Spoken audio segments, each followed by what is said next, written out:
Diana, thank you for taking time to meet this morning. I'm really looking forward to having this conversation about quality and safety, high reliability. We've done a remarkably good job as AMITA of really building up a solid foundation of quality and safety. We do very well. And I wanted to take a little bit of time to talk about how are you achieving these goals? How are we able to organize ourselves and think about safety and quality across an organization as large as AMITA? I think basically we start with what are the things we're held accountable for from a governmental standpoint. So the value-based purchasing is one. Any of the incentive or penalty programs that are run by our federal government.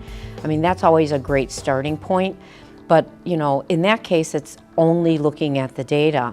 Now you have to actually impact the work that you're doing to get the outcomes that we're looking for. The foundation for our organization is always starting with the fact that we're faith-based, mission and vision driven.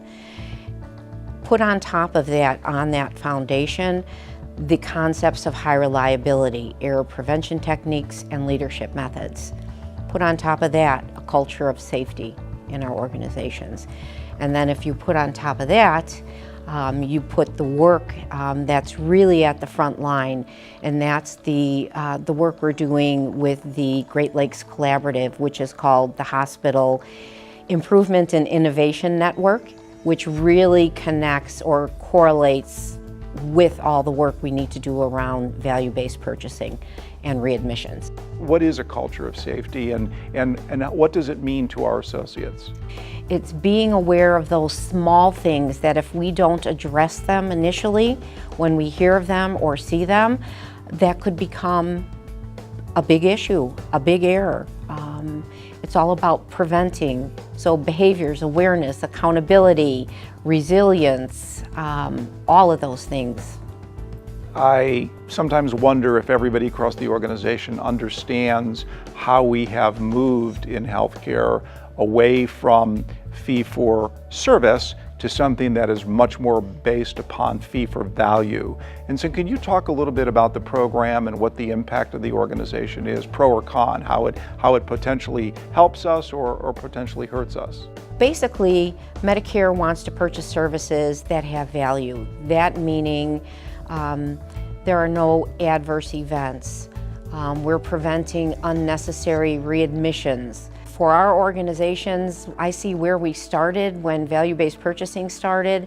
If you look at ventilator-associated pneumonias, it would be nothing to say in a report on a monthly basis, oh, we had 3 ventilator-associated pneumonias. Through that focus on preventing adverse events, in many of our organizations, we haven't seen one of those infections in over a year, maybe 2 years. So that's creating value. We are not harming patients when they are in our care. How do you think about quality outside of the hospital and then tie it together across the entire AMITA enterprise? You can no longer think of quality as being just in the hospital. You do have to look at it from a community population-based perspective. In addition to that, quality within any of those organizations is not only in the clinical arena.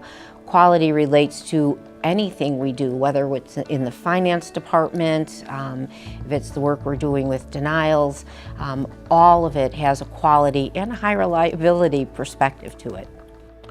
Well, I want to thank you for everything you're doing on behalf of AMITA. It's clear that we have increasingly developed better and better outcomes. I think we're doing very, very well in terms of moving towards a highly reliable organization.